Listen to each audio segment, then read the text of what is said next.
أعوذ بالله من الشيطان الرجيم بسم الله الرحمن الرحيم السلام عليكم ورحمة الله وبركاته الحمد لله والصلاة والسلام على رسول الله وعلى آله وصحبه ومن والاه أما بعد.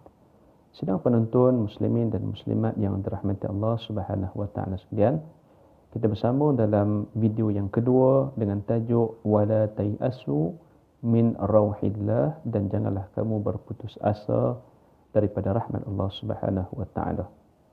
Kita akan sambung perbincangan ini pada perkara sebab ataupun punca kenapa berlakunya putus asa. Sebab apa berlaku putus asa? Disusun dan ditulis oleh para ulama dan para ahli ilmu tentang beberapa sebab boleh berlakunya putus asa. Di antaranya ialah, yang pertama, orang itu ataupun orang yang berputus asa itu, ia kurang percaya kepada diri sendiri. Dia kurang percaya kepada diri dia. Seolah-olah tidak ada self-confident kepada diri dia terhadap apa yang mampu ia lakukan, apa yang mampu dia usahakan. Jadi itu punca dan sebab kenapa berputus asa. Yang kedua, kerana tidak berani untuk berubah. Dia nak kejayaan tetapi dia tidak mahu berubah. Dengan satu usaha ataupun satu ikhtiar, tetapi usaha dan ikhtiar itu dia gagal. Lalu dia tidak mahu untuk cuba berubah dengan cara ataupun pendekatan yang lain. Maka itu adalah sebab kenapa seseorang itu boleh berputus asa. Yang ketiga, kerana dia lebih takut kepada kegagalan. Dia nak usaha tetapi dia nampak kalau aku buat ni gagal, tak berjaya, salah cara, macam mana? Jadi dia lebih nampak kepada kegagalan dan itu menakutkan diri dia. Sebenarnya dia kena hadapi walaupun ia gagal. Kerana gagal itu bukan makna kita terus gagal, tetapi gagal itu bermakna belum mencapai lagi kriteria untuk kita berjaya.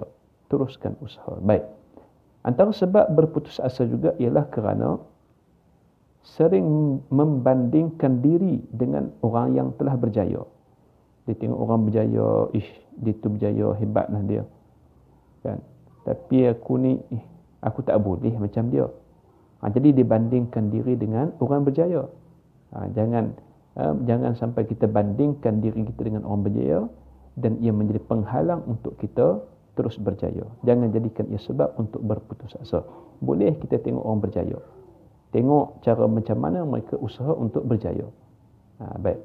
Kemudian antara sebabnya juga ialah sering lebih mempercayai kepada kelemahan diri. Kan dia tak percaya kemampuan diri, tapi dia percaya kepada kelemahan diri. Ya, betul, kita ada kelemahan, kita ada kekurangan, tapi kita juga ada kemampuan. Masing-masing orang ada kemampuan. Jadi lihat pada sudut kemampuan kita. Cara ini kalau kita buat tak berjaya, cuba pula dengan cara yang lain. Mungkin cara yang lain itu lebih sesuai untuk kita mencapai kejayaan ataupun dapat atasi sebarang masalah. Baik. Dan apabila seseorang itu berputus asa, dia akan mendatangkan kesan-kesan yang buruk kepada dirinya. Apakah kesan-kesan buruk bagi orang yang berputus asa? Yang pertamanya, kesan buruk bagi orang yang berputus asa ialah ia melupakan kebaikan Allah Subhanahu wa taala. Dan ini disebutkan, dinyatakan oleh Allah Subhanahu wa taala di dalam Al-Quran, seperti mana yang terdapat di dalam surah Ar-Rum pada ayat yang ke-36. Allah Ta'ala berfirman, wa idza adzaqna an-nasa rahmatan farihu biha. Dan apabila kami berikan sesuatu rahmat kepada manusia, nescaya mereka gembira dengan rahmat itu. Bila dapat kebaikan, dia seronok, dia gembira. Wa in tusibhum sayyi'atun bima qaddamat aydihim idza hum yaqnatun. Tetapi apabila mereka ditimpa sesuatu musibah bahaya disebabkan kerana kesalahan mereka sendiri, ketika itu mereka berputus asa. Dilupa hari itu waktu dapat kesenangan, dapat nikmat, Itu adalah pemberian Allah. Dan bila dia dapat ujian, dia lupa kepada Allah Subhanahu wa taala, melupakan kebaikan yang pernah diberikan oleh Allah kepada dirinya. Jadi orang berputus asa ini adalah orang yang melupakan kebaikan Allah Azza wa Jalla. Yang kedua, kesan buruk daripada berputus asa ialah ia rugi di dunia dan juga rugi di akhirat. Kenapa? Allah Ta'ala berfirman, وَإِنْ أَصَابَتْهُ فِتْنَةٌ انْقَلَبَ عَلَى وَجْهِهِ خَسِرَ الدُّنْيَا وَالْآخِرَةِ. Bagaimana Allah Ta'ala sebut dalam surah Al-Hajj pada ayat yang ke-11, dan jika dia, yakni manusia, ditimpa sesuatu ujian, dia akan berbalik ke belakang, yakni kepada kekufuran. Dia rugi di dunia dan juga rugi di hari akhirat. Baik. Keburukan yang ketiga bagi orang yang berputus asa ialah ia sama seperti orang yang kafir, wal'iyazbillah. Dia sama macam orang yang kafir, setaraf dengan orang yang kafir. Kerana Allah Ta'ala sebut dalam surah Yusuf pada ayat 87, innahu la yai'assu min rauhillahi illa al-qaumul kafirun.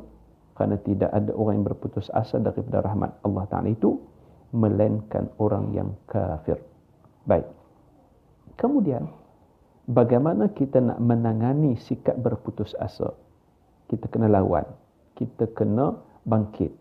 Melawan daripada sikap putus asa. Al-Quran telah mengajar kepada kita bagaimana untuk kita menangani sikap berputus asa. Pertamanya ialah teruskan bertakwa dan tingkatkan ketakwaan kepada Allah Subhanahu wa taala. Kenapa? Kerana Allah Ta'ala menyebut di dalam surah At-Talaq pada ayat yang kedua, ayat yang ketiga dan ayat yang keempat. Di dalam ayat surah At-Talaq ini Allah Ta'ala menyebut tentang kebaikan orang bertakwa.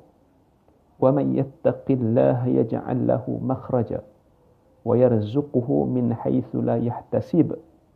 Allah Ta'ala kata, dan sesiapa yang bertakwa kepada Allah, nescaya Allah akan mengadakan baginya jalan keluar dari segala perkara yang menyusahkannya. Jadi bila bertakwa, Allah Ta'ala akan bukakan jalan.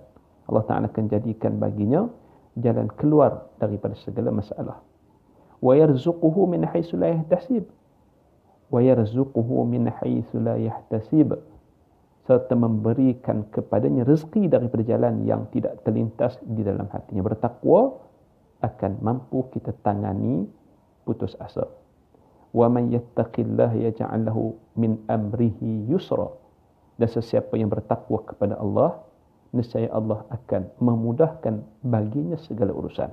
Baik, jadi bertakwa, tingkatkan ketakwaan kepada Allah Ta'ala, dapat kita tangani sikap berputus asa.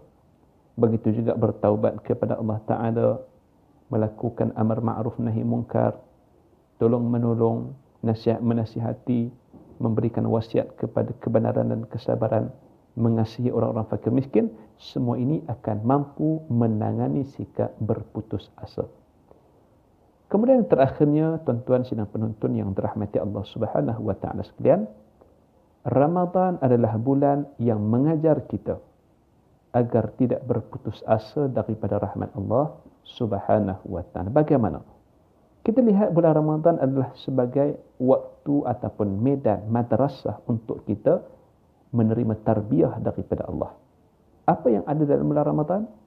Bulan Ramadan ini bulan yang banyak hubungan kita dengan Allah Azza wa Jalla. Maknanya di situ ada pengharapan. Di situ adanya keinginan kita bagi mencapai rahmat daripada Allah.